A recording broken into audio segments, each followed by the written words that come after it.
Hello Internet, I'm Jackie Fox, and welcome to the latest FoxCast. Today I'm going to be talking about ChatGPT and novel writing again, because you might remember in my previous video I explained all the reasons why ChatGPT just wouldn't be able to write a book for you.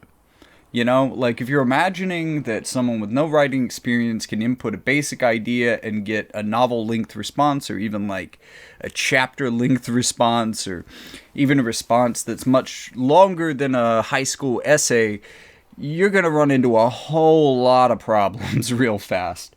So let me just kind of dive into some of those issues that prevent that as a way of kind of explaining how a conversational language model, AI, such as ChatGPT works. So one of the first problems that you're going to run into is that while it can write scenes and can write prose and can, in small parts, write some of the things that you want it to, if you're writing a novel, it's going to have a lot of trouble connecting the dots. Now, in that previous video, which goes way more in detail into a lot of this stuff than I'm going to in this video, I described the process of putting a paragraph into ChatGPT and having it make from that an outline, which was kind of insufficient, a little bit bland. So I built up the outline, made a new instance, did that. But one of the issues is we have to talk about memory. So ChatGPT is based on a really large database. You can think of that database that it's studied and been trained on as its memory. But that's more just like a field of experiences that it can draw upon. It's more direct memory, or let's think of it as like short-term memory, where that is long-term memory. You know, maybe that's the ROM. We're talking about the RAM, and that is instance memory, or at least that's what I call it. There's probably a more technical term for it, but each individual chat is its own instance. And what that means is that that instance won't share data with other instances. It will be a completely new and fresh experience with ChatGPT every time you open a new chat. It won't remember you or the things that you talked about in a previous chat. However, within an instance, within that instance memory, which is unfortunately only about I think it's 2,000 words, 4,000 words, somewhere in that ballpark. It's about enough that you can fit an outline into it. And I think there's also a word limit per message.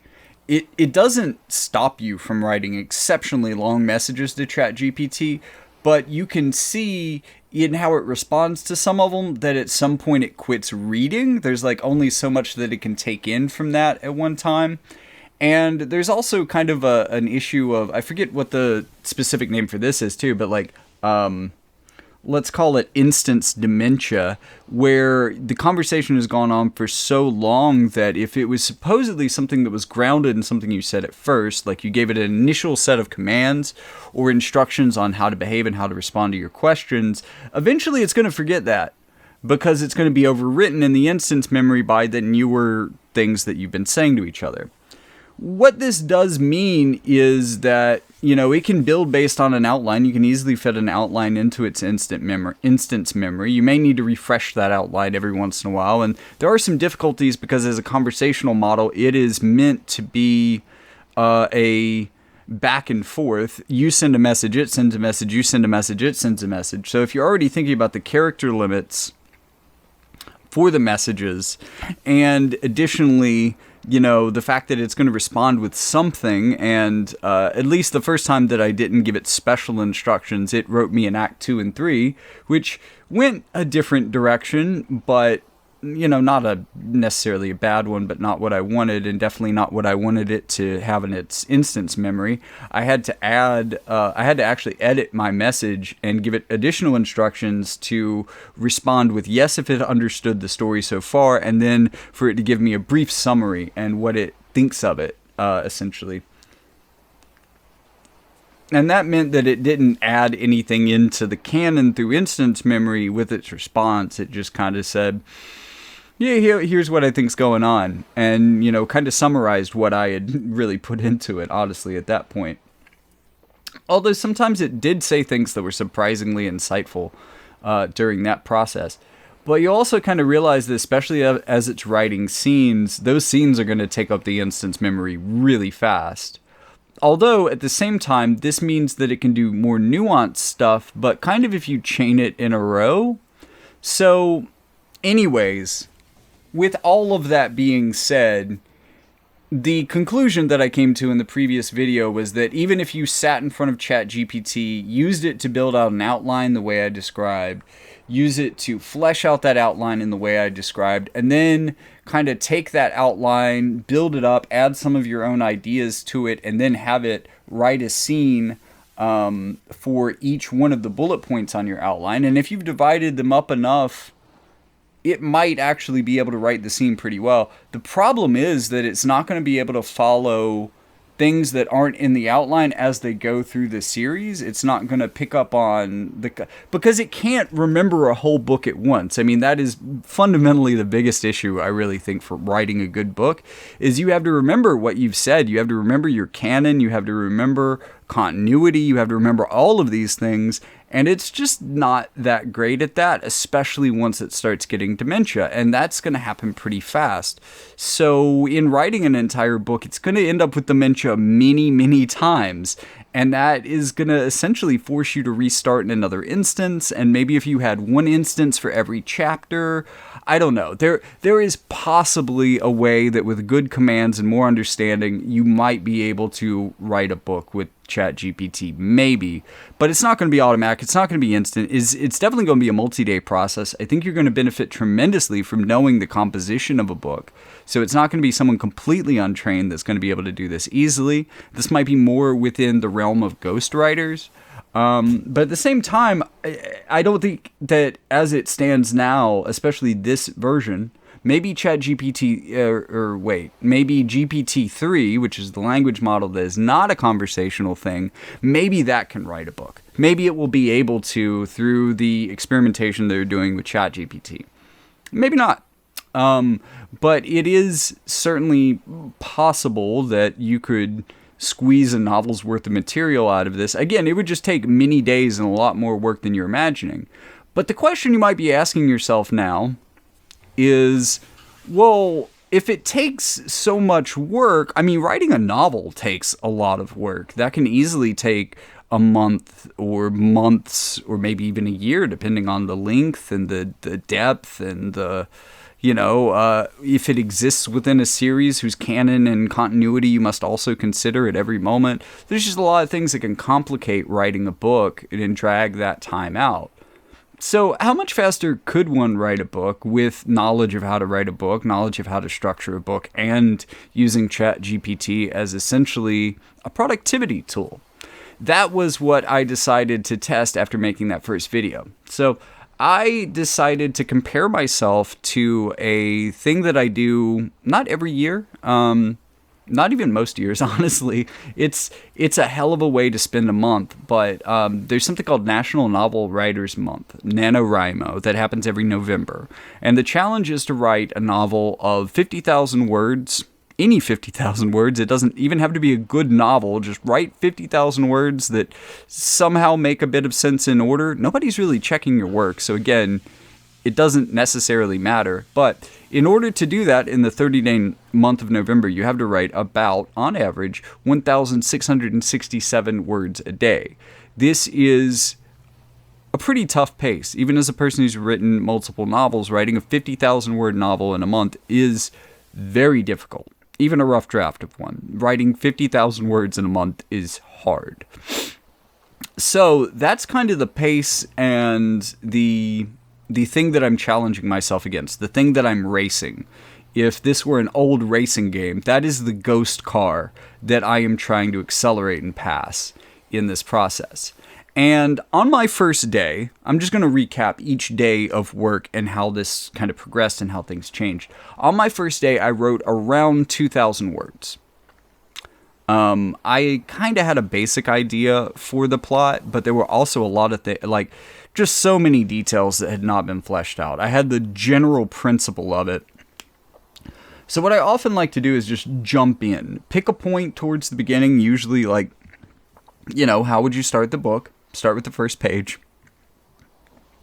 But often if it feels too abrupt or there's something that I maybe want to put before it, like a prologue or something, I'll write that actually after the first chapter. Usually I start with the first chapter. So I wrote the first like 4 pages, kind of established the vibes, and kind of got an idea of what the first chapter would be like on that first day. And then on day 2, I decided, well, let's try using ChatGPT. And I tried a lot of things. Again, there's an 1.5 hour long video about all the things that I did on day 2. And I want to, before I show these on screen, I want to explain that because of the way I was doing this, the numbers that I give for ChatGPT and myself have to equal the amount of words in the book total. The thing is that ChatGPT, being a source from which I copy paste, the way that I recorded that, and honestly, I didn't record any of this. It was more based on the impression at the end of the day of about how much I thought it did, how much I thought I did, and what the final word count was. But I would give ChatGPT credit for basically everything I pasted into the storyline that survived that day. And on day 1, that was 4,500 words, already blowing my pace way out of the water, just with what it added. I wrote an additional 1,500 words. This is one of the only days of the challenge that I wrote slower than the NaNoWriMo pace myself. And actually, I probably didn't either, because here's the thing about the way that these numbers are recorded. I can only record positive numbers essentially for ChatGPT because it can only add. But as a writer/editor of this novel, whereas ChatGPT is purely a writer, essentially purely a collaborative writer, I can make negative word counts by removing parts of what I've pasted in from ChatGPT. This happened a lot, especially towards the beginning. But at the same time, what I was really doing mostly this day was writing out the rest of the book in summary through ChatGPT. And most of that stuff honestly wouldn't stay. It was kind of a placeholder to give me some more fleshed out idea, more specific version of what happens than the outline. Just to help jog, mainly to keep me from experiencing a hard wall of writer's block at any point in this writing process. And I think there's a lot of factors that go into the pace being as low as it is and still as difficult as it is for NaNoWriMo, because you've got to do all the planning, you've got to do all the outlining, all that stuff can take a couple days. You're obviously going to take a couple days off throughout the month because it's a whole month. You're probably not going to work an 8-hour day for a whole month. And 1,600 words probably isn't an 8-hour day. But again, we're talking about an average, and we're talking about a lot of days where you're doing things that don't necessarily contribute to the total number of words. And one of the things that really holds you back the most is getting writer's block and then taking a day off and then having to write twice as much the next day and maybe still not being over your writer's block. So I think, spoiler, but one of the biggest things that this did for me and this day did for me, even though I probably ended up rewriting maybe 4,000 of these 4,500 words, was that it kept me from experiencing writer's block as much during the process, which sped the timeline up tremendously. And this gave me kind of a rough version of the chapters, a rough version of the story. So day 3, I actually first make the previous video about day 2, on my first day with ChatGPT. And in making and recording and editing that video, which took me about 4 hours, and you would think it would have taken away from my time. It meant that, I did the least amount of work on the novel on this day. But actually, in terms of word count, this was the most productive day as well, because the thing I realized after having made and editing that video is I came up with a pretty streamlined concept for how to keep this going, at least for that day. And that was, again, basically the process that I described at the beginning of this video of working really heavily on the outline, adding a bunch of scenes into the outline that ChatGPT wouldn't have thought of or didn't add to its outline, and then passing that back through a new instance, and then going through point by point and having it write a scene about every single point. And for the most part, that worked. Sometimes it would kind of, because it knew what order the events happened in, it knew what happened next on the outline, it would go ahead and skip to the next event, even though I didn't want it to yet. But I used that, and honestly, these scenes probably replaced a good bit of what was previously those 4,500 words that I told you about earlier. Also, I was taking a lot of the older stuff that I did want to keep and turning it into present tense because ChatGPT had been writing in past tense. And from this point on, I realized that in past tense is a very important part of the prompt if you want it to write a scene for you in a novel, because it just makes it so much better, for one. So I really revolutionized my workflow for day 2 of playing with ChatGPT and day 3 of this in general. And I probably actually wrote through ChatGPT more like 10,000 words, because again, I'm probably replacing a lot of the previous day's ChatGPT writing. And this is probably one of the only times where I was replacing ChatGPT's work with ChatGPT's work instead of me rewriting it myself. So this is probably one of the only days where the ChatGPT number is actually a little bit low, because effectively I was writing negative part of those times.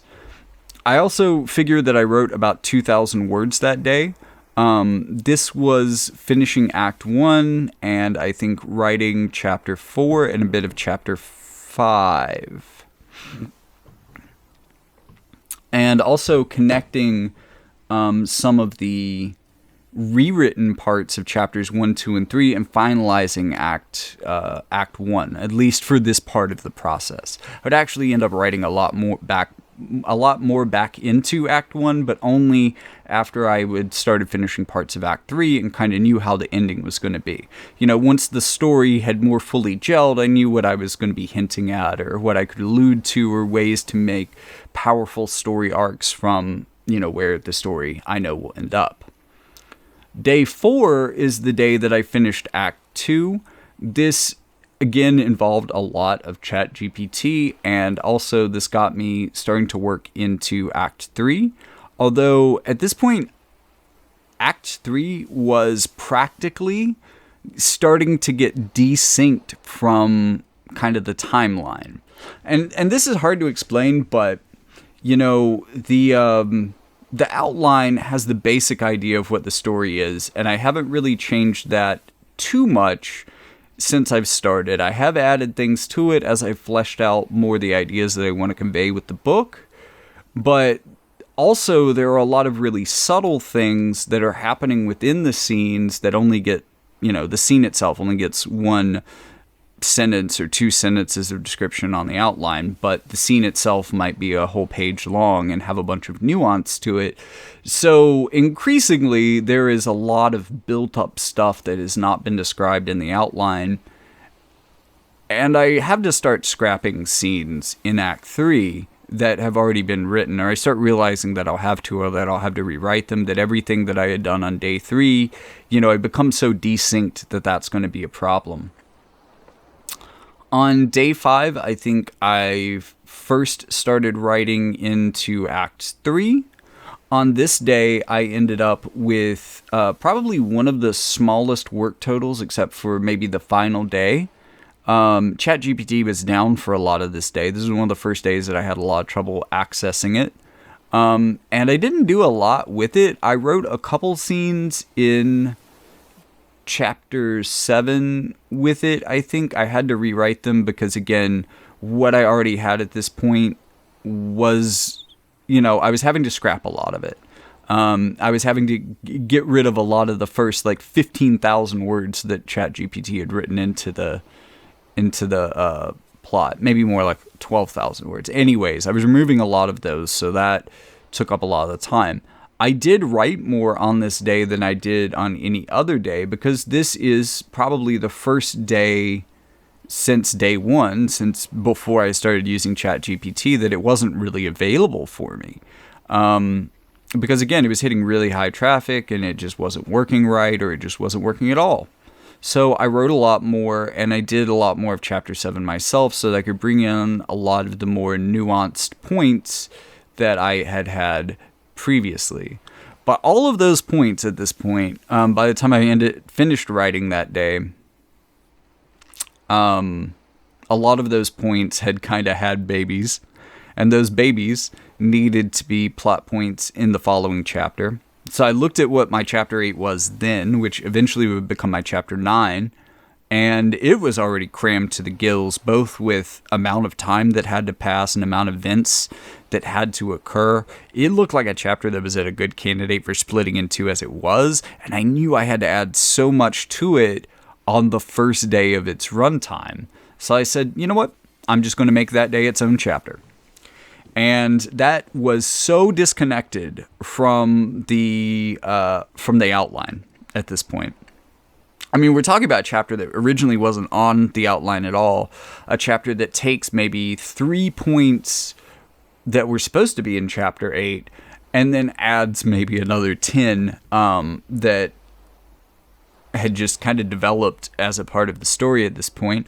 I wrote 6,000 words myself, which is, it's close to like maybe 6 hours of continuous writing. It is a full-ass shift with absolutely no writer's block and with every idea of what you're going to write. And I thought out a lot of this scene the night before as I was going to sleep. I thought out especially the conversation between Rach and June that happens during this chapter. I really fleshed out a lot of that and kind of Rach's freak out moment in my head on that previous chapter. So at the end of this, I have 8 chapters out of what is now going to be 10. The epilogue is already written at this point. I think that was written during Act 2 at some point. So I'm going in to day 7, and I have already written the equivalent of about 20 days worth of my NaNoWriMo pace. Like, if I were just doing this in the month of November, I would probably be on day 20 or 21 by now. You know what I mean? But I had made it that far in only 6 days so far. So day 7, I brought back ChatGPT into the equation. It was working fine that day.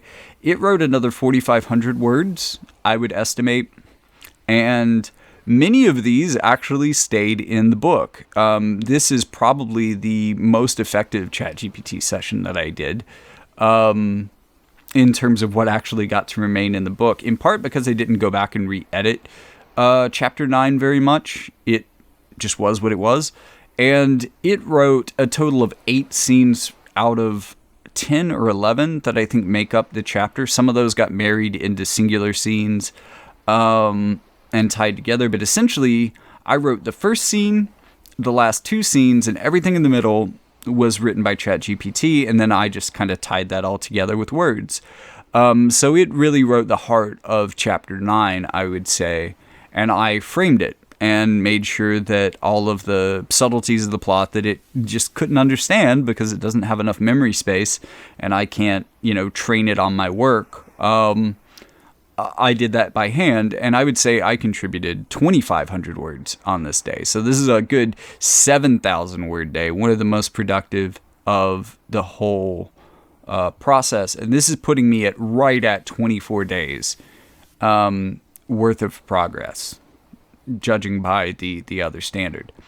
The next day, I wrote the final chapter, chapter 10, and I also went back into previous chapters. I think it was mainly chapter 2, chapter 3, and chapter 4, maybe even chapter 5. No, chapters 2, 3, and 4, which I had already realized that I would have to write additional scenes in. Although, not that I necessarily had big plans for any of these scenes, they were just to kind of flesh out characters that were becoming more important. I also introduced a character in chapter 10 that I hadn't previously mentioned in the book, so I had to write her like 3 different scenes throughout the book. And I did all of this stuff within about 7,000 words on day 8. And I got to a point where all of my rough scenes were, I was looking at my outline and everything on my outline was in the book. Every chapter had been finished. It was all in there. So at this point, I was basically done, but I did actually keep writing a little bit that day. Because I was only at 45,500 words when I actually completed the rough draft of the book. So I started looking at it, and I wrote another 1,500 words in additional scenes that it felt like the book needed. On day 9, the very last day of this process, I wrote a total of 3,000 words myself, is what I'm giving myself credit for here, and ChatGPT wrote 500. It specifically wrote the beginning of 2 scenes that were Rach and Melvin without June. And the reason that I wrote those scenes, and the reason that... Well, basically, I started a new ChatGPT instance, and I plugged in my outline, and I started asking it questions about characters, about character development, about what it thought that I should explore more that's not in the outline. And in most of the answers that it gave me, it was already things that I'd thought about and that had been fleshed out and built up, even though they aren't on the outline. Again, it can't really know what's in the book. It can only basically know what's in the outline because of the limitations of its memory. So I start telling it a little bit more about the characters. Now I develop them to kind of target that and ask it what it still thinks they need. And it tells me that I probably need to develop my background characters more and show that they exist independent of the main characters, so that they're not just like pawns in June's story. They are actually their own individual fleshed out characters with backgrounds, etc. I didn't necessarily want to get into anyone's background that much. I don't talk a lot about June's background to begin with. She's the main character, so why would I talk too much about the other character's background in ways that don't pertain to the story? But I did end up on this day really fleshing out how Rach sees themselves. The way they see their gender, the way that they present themselves at work, all of these things. I really started writing more into the novel. And other than the 250 word cores that ChatGPT wrote, the contribution ChatGPT largely made was in analysis on this day. And it was also the most conversational conversation that I had with ChatGPT the whole time. It was really the point in this process where I was using it the least like a writing tool and the most like a friend that could rapidly read and understand a novel and what it should contain. And so, like, a lot of its contribution on that final day was more in an advisory capacity than it was in a writing capacity. And this really kind of teases the fact that ChatGPT can do a whole lot.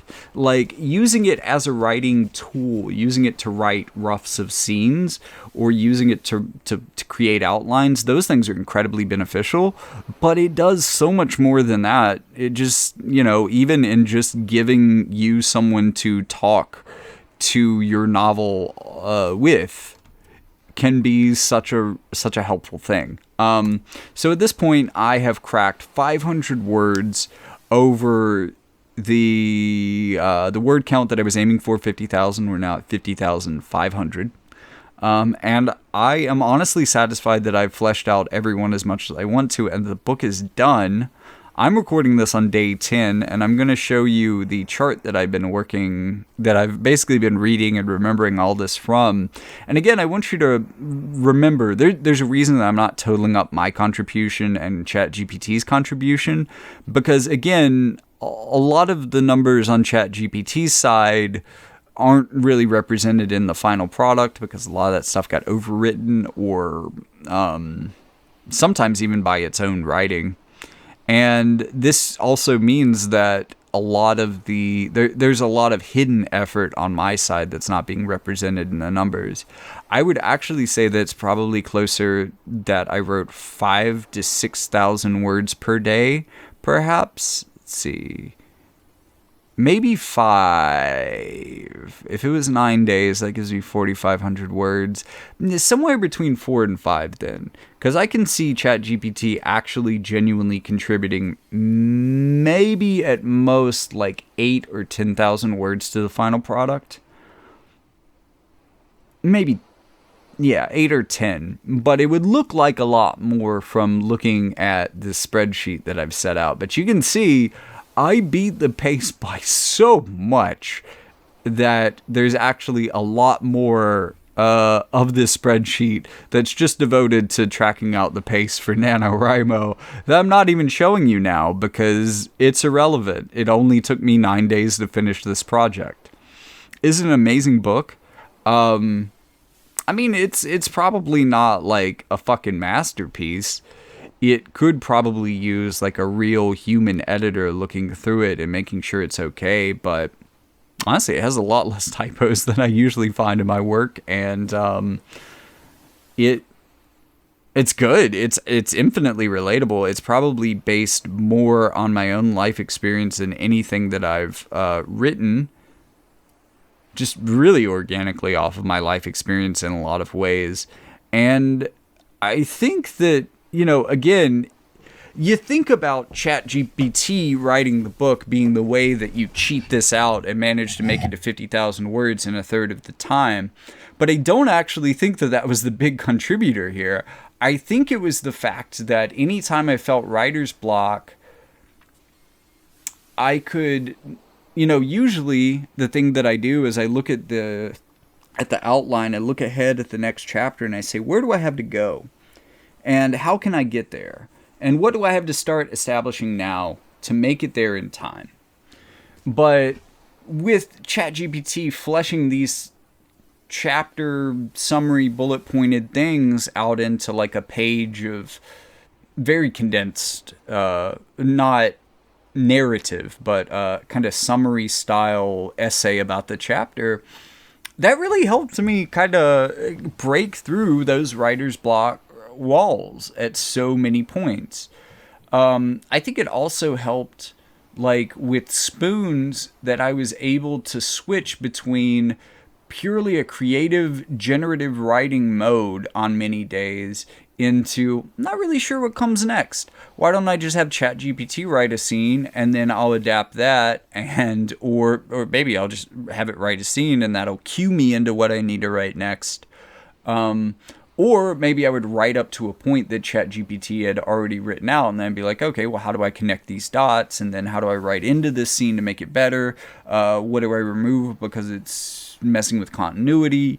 Are there any instances where a character wouldn't act like that? Stuff like that. I think, like, generative creative writing, forcing yourself to come up with, from scratch, all of the dynamics, the whole kind of web of a story, especially if you're trying to write something complicated, nuanced, and with emotions running through it, that is intimidating. And that takes a lot of like mental power. It takes a lot of spoons. If you could outsource a lot of that work, like structural work,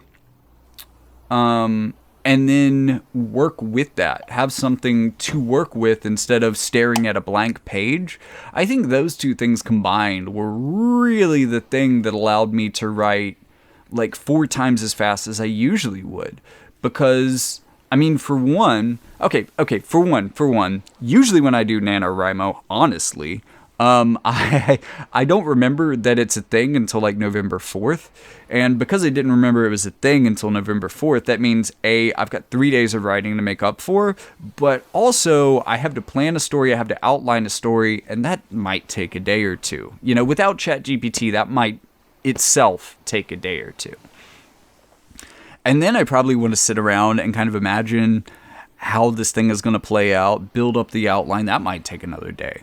So, you know, because of all of that stuff, which I was able to do so quickly with ChatGPT as well, I would actually be starting maybe 5 or 6 days behind on, you know, kind of what I would have to write, the pace I would have to write. So honestly, if we're talking about like writing words, if we're talking about writing a book as an exercise of typing words into a document, NaNoWriMo probably only gives me effectively like 24, 23 days. And again, I get a birthday in the middle of November. There's all kinds of stuff that comes up around November that has my attention. It's 3 times as much time. I usually don't have an injured ankle that keeps me from really leaving my house during the month of November. There's just a lot of reasons why November is a complicated month to write in. But that also means that the honest-to-goodness average words that I write per day during NaNoWriMo is probably twice what I'm imagining here. I'm probably writing closer to 3,500 words a day. And when you consider that, because, I'm having to play a lot of catch-up with all of these other things that have thrown me off target, when you look at it like that, there's actually only, say, 2 days in this whole experience that I wrote faster than my usual pace would be for this. The thing is, I was able to write every day. There wasn't like 5 or 6 days of dead space at the beginning of this. I mean, again, I wouldn't have any words on the page most Novembers until the 7th day anyways. But by the 7th day of this process, I was 24 days in terms of, that pace. So, there's a lot that you might not quite get from looking at it the way that I've presented it here. There's a lot of ways in which this is a little bit misleading. But as a productivity tool, I will definitely say that ChatGPT has proven itself a capable novelist's assistant. Can it write a book itself? Is it itself a novelist? No. I've already answered that in a previous video. But is it an incredible assistant for writing a great novel? Yeah. Does it make up for having like a human editor? Probably not. But for all those people out there who don't have a human editor that they can afford to pay, like myself, then this maybe lowers that bar of accessibility enough that you can make something quality enough to get noticed, to get to the point where you can afford your own editor. So, anyways, I hope this has been enlightening, and I hope that maybe this has helped an aspiring novelist out there who kind of has their shit together and wants to make something happen. I hope this inspires you to be able to, chase your dreams, which incidentally is what the book's about. And I'll probably do another video about the book shortly, because oh my god, I've got so much I want to talk about with it, and there is feedback I think I still need beyond what ChatGPT was able to give me. But I hope this has been fascinating, and again, we all things being considered, we might be closer to AIs replacing us as novelists than we think. But if my competition is ChatGPT, then I don't think it's competition, and secondly, I think it's probably better understood as a collaborator at this point, which was kind of the takeaway I had with Stable Diffusion, but even more so with this. I don't know, this,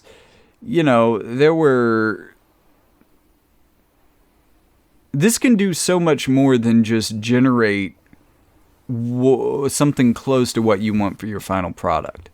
This can help you understand what you want your final product to be. This can understand why your idea for your final product is somewhat deficient. It can help you, it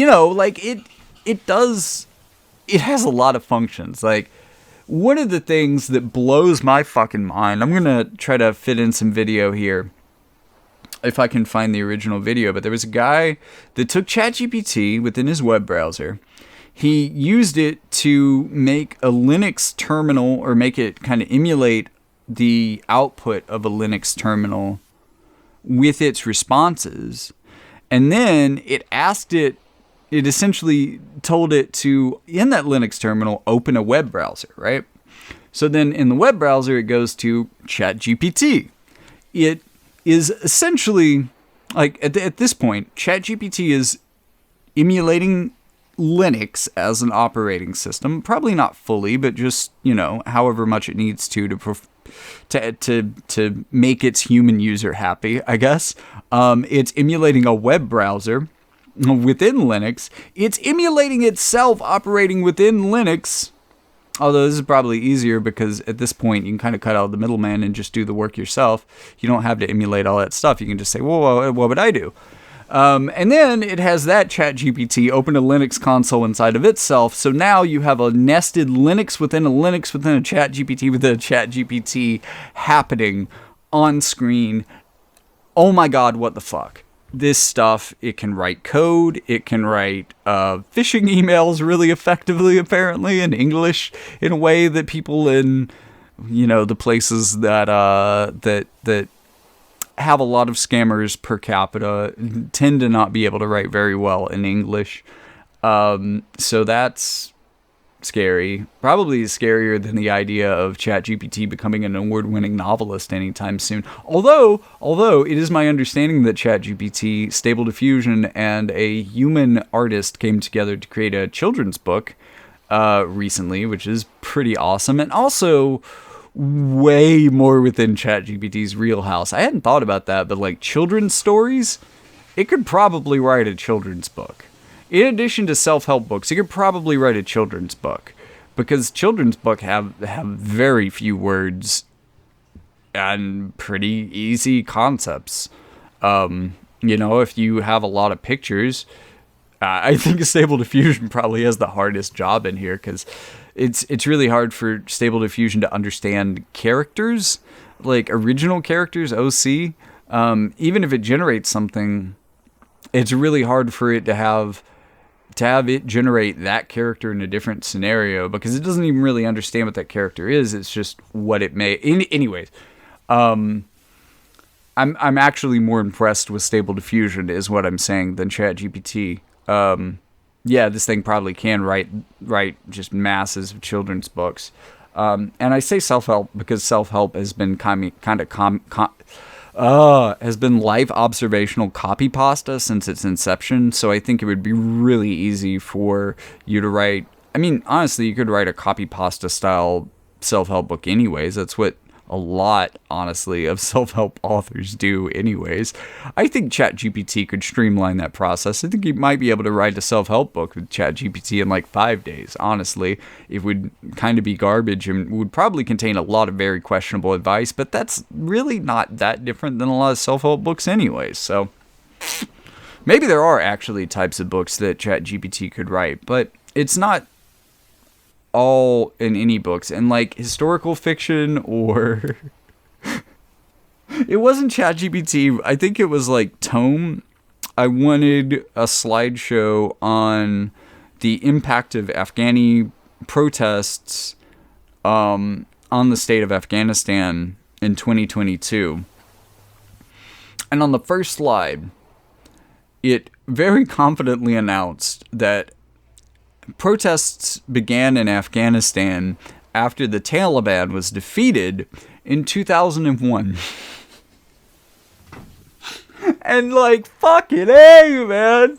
Yeah, there was something that happened with the Taliban in 2001, but I don't think that was it. Like, holy shit. Wow. So yeah, like, it's a confident liar. These AIs are confident liars. I hear there is a way you can ask it to be like factually accurate or highly, I don't know, have it fact check itself. There's probably a way to have it fact check itself within the prompt that you could add, but if you don't know how to do that, you're going to have a lot of difficulty with that type of stuff. But, I hope you learned something, and if you are interested in my writing, I actually have a little blurb at the end of this that I would like to tack on. But in the meantime, I would like to thank the supporters of my channel, which is you if you are hitting that like and subscribe button, but also the people who support this channel on Patreon and send me cash on coffee as well. I appreciate you so much. You enable me to have the time to do stuff like this. So, I am a creative. I like to find ways to do creative stuff that doesn't crush my soul. So help me decompress my soul from the weight of capitalism that rains down upon it by supporting me on Coffee and Patreon. And if you can't do that and you like to read, check out my books. I'm going to talk a little bit more about them in a second. But, before that, have a great week. I hope this is a great year for you, and follow your dreams. And in addition to that New Year's resolution that you made, take it seriously. If you can't follow the first dream you have in a year, how are you going to follow the other ones? You're setting yourself up for failure if you've already failed your New Year's resolution. This can be either a great start, or it can be the first failure that kind of sets your year. And in a way, I think New Year's resolutions kind of set us up to fail. It's kind of a fucked up time of the year to be making a resolution. To be making a resolution or change in your life. A lot of people get gym memberships, interestingly enough, and then kind of fail to live up to what they were thinking about that by early February, usually by Valentine's Day, which is kind of ironic, I guess. By that point, everybody's dropped off. Maybe they were trying to get Valentine's Day bots. I'm not really sure. But my point is that if you haven't made a New Year's resolution yet, I would highly encourage it. But make it something manageable. Make it something that you will be able to accomplish. And make it something that you can get done, get out of the way. And just have it be the first of your many successes this year, I guess is what I'm trying to say. So, thanks for listening. If you are still, for whatever reason, watching the video, thank you. You have a lot of faith in me to just watch this thing to the end on faith. I like you. I like you. Good vibes. But I also want to tell you that I'm a writer and that I have recently published my third book in paperback. I just got done fully editing them. It has been a lot of work to do by myself, but if you're a Final Fantasy fan, there is at least some chance that you would like to go on a multi-story romp through a connected digital multiverse, but also kind of classic fantasy and magic experience that kind of rides the line between technology and deep fantasy lore. Expect worlds that have existed for hundreds of years and have deep historical roots. Expect characters both memorable and enchanting, and hopefully you will find these worlds and their histories and how they intersect with each other and how people come together and fight for a better world. If you find that kind of thing inspiring, check them out. I think that probably the best starting place that I would recommend is Athena's Chosen, even though chronologically it kind of exists in the middle of the series. It is the first book of its trilogy, and it was based on a tabletop game that I designed based on a book that I was writing at the time and allowed some friends to play in. So it has really interesting rapport, especially. Like, the chitter chatter is just always very lively and interesting in that one. And it's quite a jaunty tale. So anyways, thank you for tuning in for so long. I know that longer videos like this don't usually do well on YouTube, but I appreciate you. You're a good fish there, Charlie Brown.